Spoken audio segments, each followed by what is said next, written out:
So with that said, I want to introduce Eugene Kim. He works for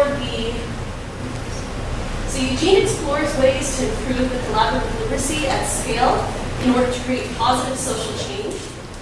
He's part of the Garfield Foundation's Brain Trust for Collaborative Networks, and he is a creator for the Changemaker Bootcamp, which is a space for changemakers to practice skills that they need to work efficiently in groups. So Eugene, if you'd like to join us here, and we'll hear from him, and please welcome him.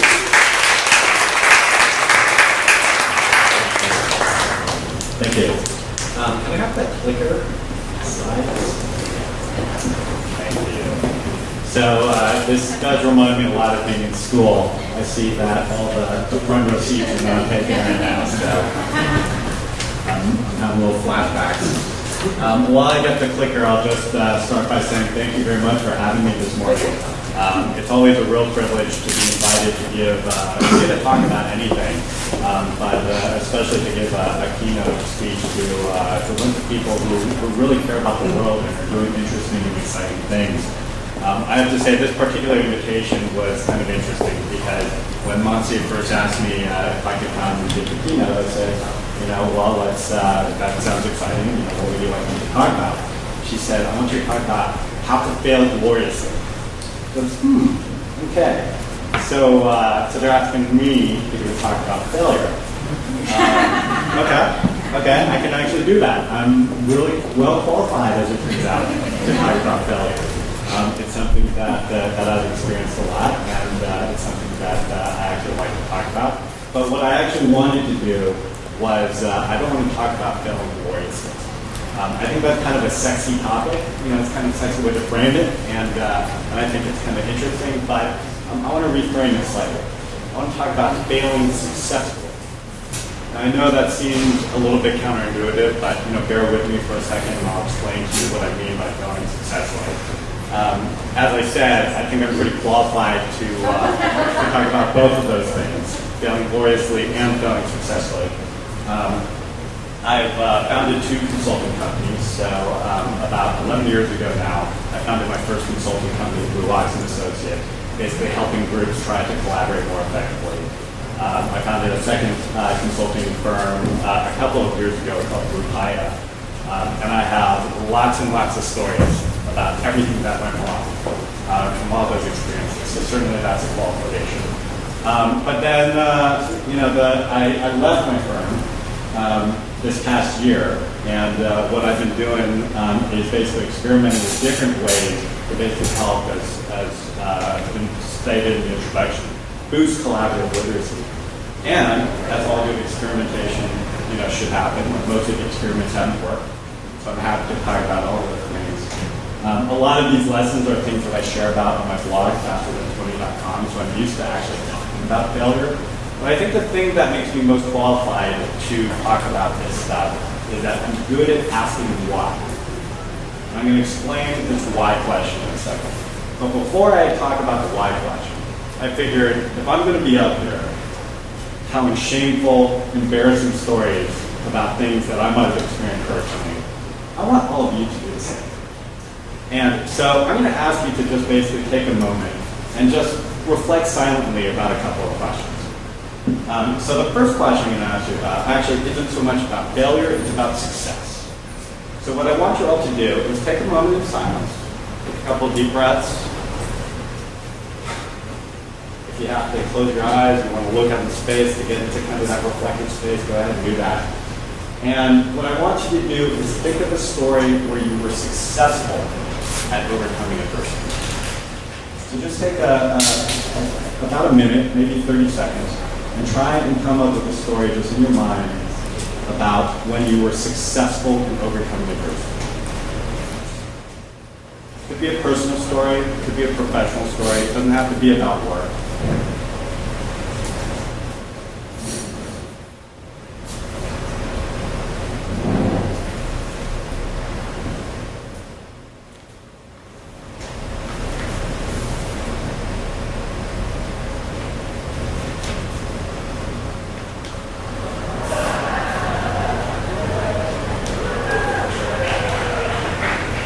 They're coming up with good stories back here.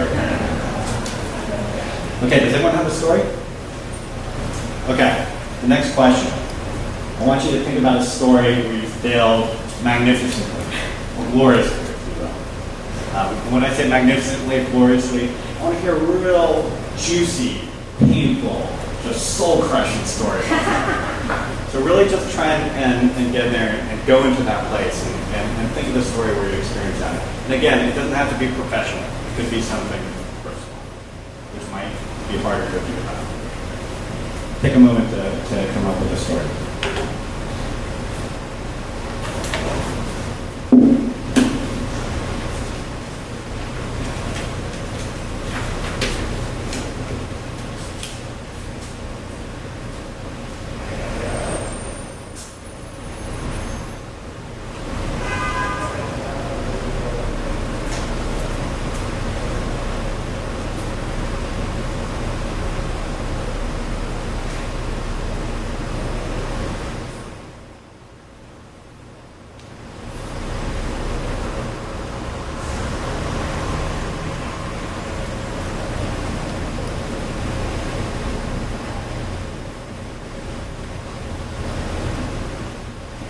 Everyone have a story?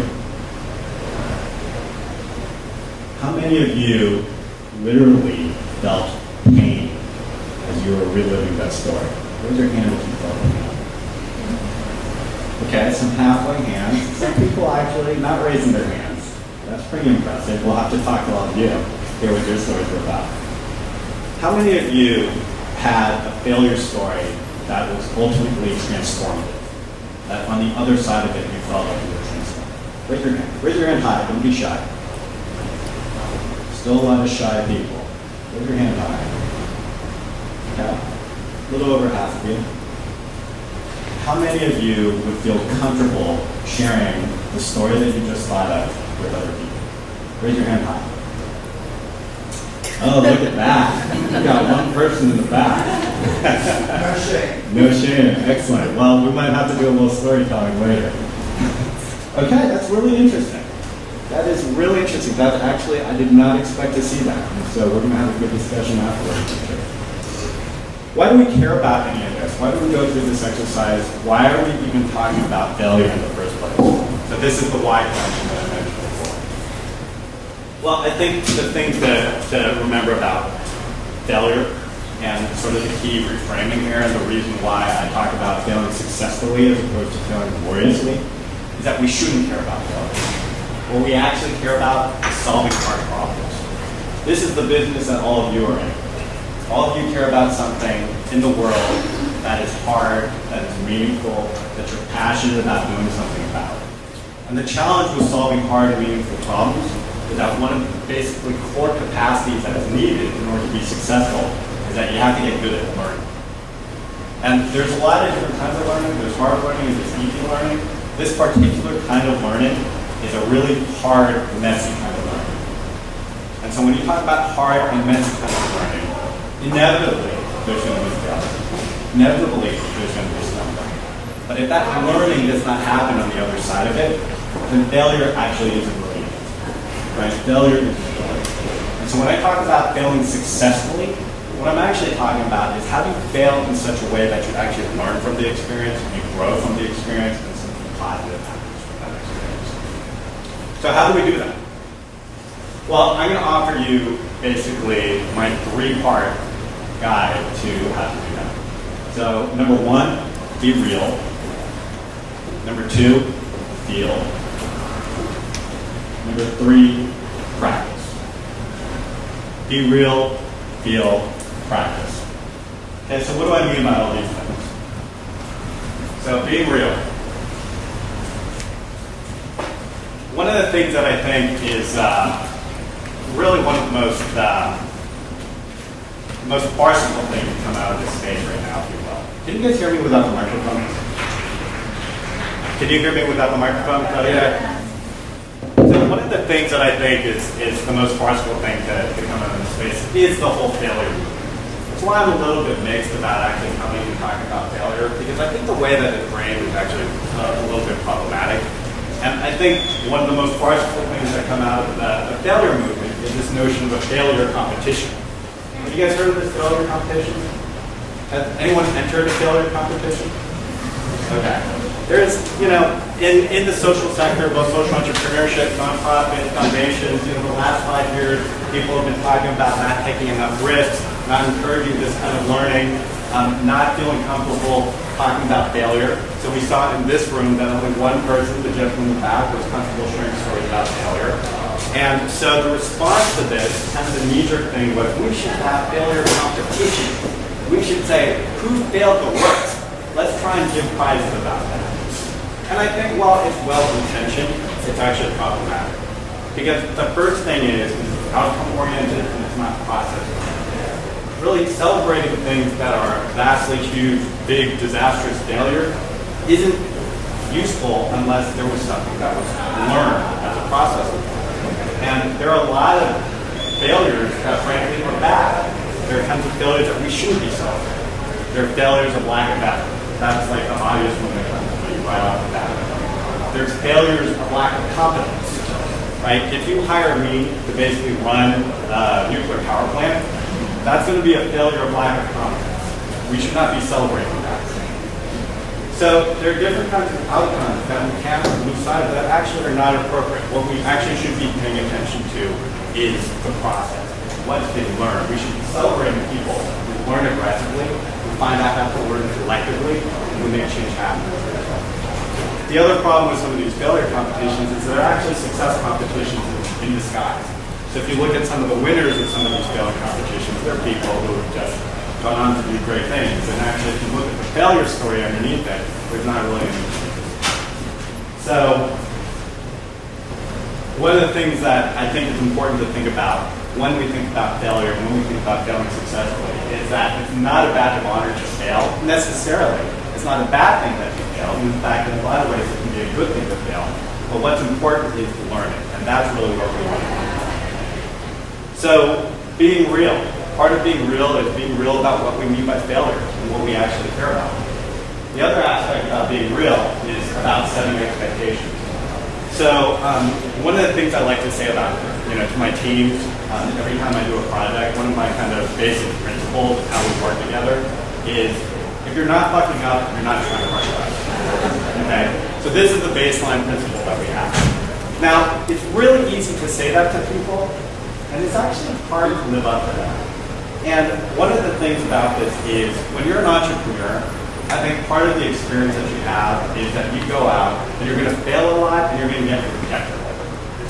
And one of the kind of core competencies, I think, in being a successful entrepreneur is that you're delusional, right? You have this sense of irrational self-confidence because even in the light of all of these challenges, you're looking at this stuff, you're looking at the odds, and you're saying, I can still do it, right? I'm still going to be successful. And that's a great quality because if you didn't have that irrational self-confidence, then none of these things, none of these great, hard, meaningful things would ever be possible. But the problem is if you're irrationally self-confident and you have this principle about, if you're not screwed up, you're not trying hard enough, when you actually find yourself making mistakes, that can be a hard thing to really come to terms with. It's easy to go through that experience and to start really beating yourself up about it and say, wow, this is a failure on my part. And so how can we actually address that structurally? What can we do to basically allow us to fail, allow us to live this principle that it's so easy to say? Well, one of the things that I've found to be really powerful, and I've been a victim of this myself, is to actually, when you're going down and you're coming up with your success metrics, when you're saying these are the things that indicate success, to actually list failure or a specific failure as one of your success metrics. So when you actually go and when you learn something and when something bad actually happens, you check that off, right? It literally is an indicator of success as part of your project. This is something that I started formalizing actually last year. So I've been in this business for over 10 years now. It's something I've only started doing in the past year. And it's really made a difference, not just for myself personally, but also for my team, in terms of really saying, we're serious when we say, you're not fucking up, you're not trying hard enough. And in fact, we're looking at it as a success. So being real about setting expectations is really important.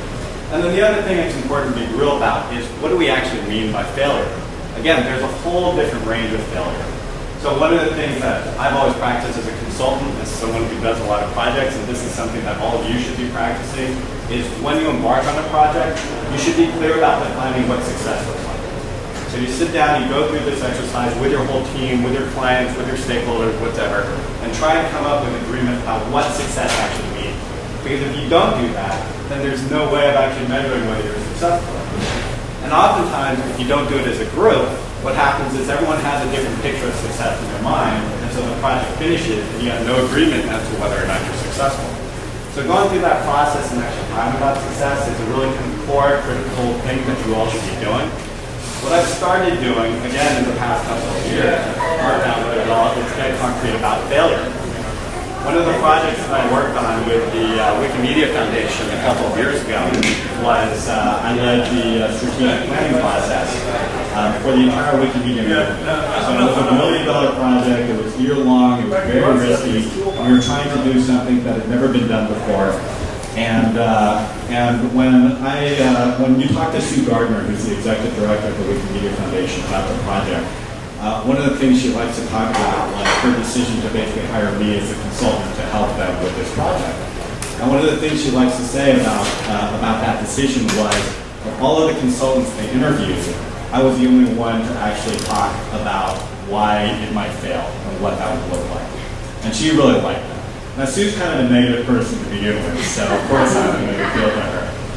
But I think the part about that story that's really missing is I wasn't coming in and saying, this is going to be all doom and gloom. Of course, I had confidence, irrationally as it might have been, that we could have been successful. But the point of this was we were being real and being specific about what failure might look like, what the scenarios might be, and basically how to deal with that. So if you start being specific about failure, then it can really help basically ease the pain when you actually get to that point. So being real about failure is important. Okay, feeling. What do I mean about feeling? So think back to that experience that I just asked you to do. I'm going to put the microphone down. Think back to the experience of thinking about the story that you had. And think back to the feeling that you had in that particular phase.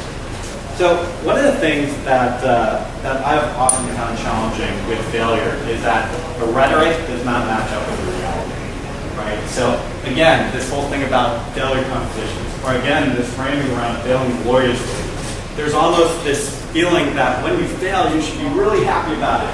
You should be excited about it. Whoa, all of my things are... I'm getting so excited on the slide.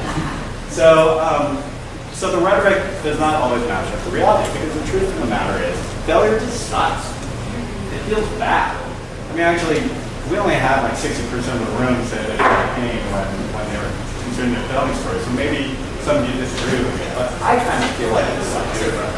And I think that feeling is really important, and acknowledging that feeling is important. So the story I wanted to share was with my previous consulting firm, Rupaya. One of the things about Rupaya was we were going through a process where we were really trying to set very high expectations for ourselves. Because we were a consulting firm helping other organizations be more collaborative, live their values, live their vision, doing all those things. And we felt like if we were telling other people how to do that, then we needed to be doing that. We needed to be the model. And so we were very nitpicky and aggressive about doing that. And I was the worst culprit. I was going around, and all of my colleagues would actually say, we would do 360 reviews. They would all say that I'm actually reasonably good at giving positive feedback. And in the context of our work at Rupaya, when we would do our debriefs, when we would talk about what we had to do better, my list of things was so long compared to all the positive stuff that it was just kind of overwhelming. It was kind of downer. And I realized this. I realized that this was a problem. I was trying to find solutions for this. And I served on a panel with Christine Rowe-Finkliner of Moms Rising. You could know about Moms Rising. Moms Rising is a great movement organization. It was founded by Joan Blake. And they do all this great work. And Kristen was talking about failure. And she was saying that one of the things they practiced internally was this idea of a joyful funeral. And so the idea was when they tried something and when they failed, they wouldn't sit there and beat themselves up about it. They actually had a ritual where they would have a funeral for the idea. It would be a joyful funeral where they would feel happy about it. And I heard this idea and I said, wow, that's such a great idea, and this is going to exactly what we need, because when we fail, we all feel kind of crappy about it.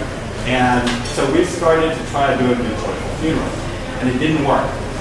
And the reason it didn't work was because of me. And what was happening was we would have these joyful funerals, and I would say, okay, we're having a joyful funeral now because, this project failed, and yay us for trying. And my face kind of looked like that after I was saying that. When you're emoting something that's different from what you're actually saying, that's not going to work with a group. And so part of, again, what's really critical when we think about failure is acknowledging what it actually feels like, and then thinking about what you actually do in order to cover that. The solution to this challenge, for us at least, actually ended up being pretty counterintuitive. What we realized was we were doing joyful funerals, but we had never actually celebrated our successes. What we started doing after this was we would, every quarter, sit down, and we would go through, we'd spend at least an hour, and oftentimes it would go longer than that, just talking about everything we thought was going well. And so we'd go that and we'd come up with this really long list, and we'd be like, wow, we have this sense of accomplishment that, again, was so easy to just kind of brush aside and take for granted. But when you were able to do that, when you were able to put your failures in the context of your successes, that made it a lot easier to basically deal with emotionally. And frankly, it was being real. It was being real again. Because when you actually track, when you look at what's happening, you might see that you're succeeding a lot more. And I think it's really important to keep that in mind. The other aspect about feeling is, I think, the biggest challenge that change makers face is just being nice to yourself. You'll know what I mean when I'm talking about that. I suspect there are a lot of people here. You're all accomplished. You're all here as finalists or participants in this Hult prize. It's really easy to beat yourself up about when things go wrong. And frankly, I think it's a big problem in this sector. It's easy to say it and be nice to yourself. It's hard to actually do it. It's hard to practice it. But it's one of the important practices, I think, that every change maker needs to do. So that's all about feeling. So the last thing is I mentioned practice. So I want to talk a little bit about practice and failure. So you've seen a couple of pictures of little boys. Those are my nephews. They live in Cincinnati. They are my greatest teachers. And one of them, the older one in particular, I have a special kinship to because I love sports. I love playing sports. I love following sports. And he loves sports too. And so we always had this bond, even when he was just like a little baby. And then something weird kind of happened with that. He decided that his favorite sport was hockey. Now, I grew up in California. I knew nothing about hockey. And so I suddenly found myself in this situation where my nephew, who was 8 years old, was teaching me about something that he loved and not the other way around. And it was a very cool feeling. It's actually been a great experience. So I visited my sister, my brother-in-law, my 2 nephews last year, and I went to watch my nephew practice hockey. And I never watched a hockey practice before. Is there anyone here who plays hockey? Okay, so we've got some hockey players. So you guys are going to know what I'm talking about, because this is mind-blowing. In hockey, you practice how to fall. Isn't that crazy? I was watching them do this. I had no idea what was going on. So you have a bunch of little kids like skating around on ice, and then the coach would go, fall, and they'd all like hit the deck. And then they'd get up and they'd get back on the ice, and the coach would go, fall, and they'd all hit the deck. And I was wondering what was going on. And it hit me. When you're skating around on ice, it doesn't matter how good of a skater you are going to fall down. And if you are inevitably going to fall down, you might as well practice it so you learn how to do it well. That was really a powerful lesson. That might have been the thing that, the biggest insight that I had in the last year. And the question I would ask all of you, when thinking about that, is what does falling down look like for all of you in your profession? What are the things that are going to happen inevitably, regardless of how good you are, regardless of how skillful you are? And what might it look like to practice? This is my nephew falling down. So I wanted to end this with a quote from Conan O'Brien, the great philosopher. Have people here seen his commencement speech at Harvard in 2000? Raise your hand if you've seen it. If you haven't seen it, Google it. It's really fantastic. It's really worth just kind of hearing his story, hearing his wisdom, and he's obviously a guy who's really hilarious. I keep checking the slides, I apologize for that. And so I just wanted to end this in his words because I think they're powerful. What he said was, fall down, make a mess, break something occasionally. Know that your mistakes are your own unique way of getting to where you need to be. And remember that the story is never over. Be real, feel, practice.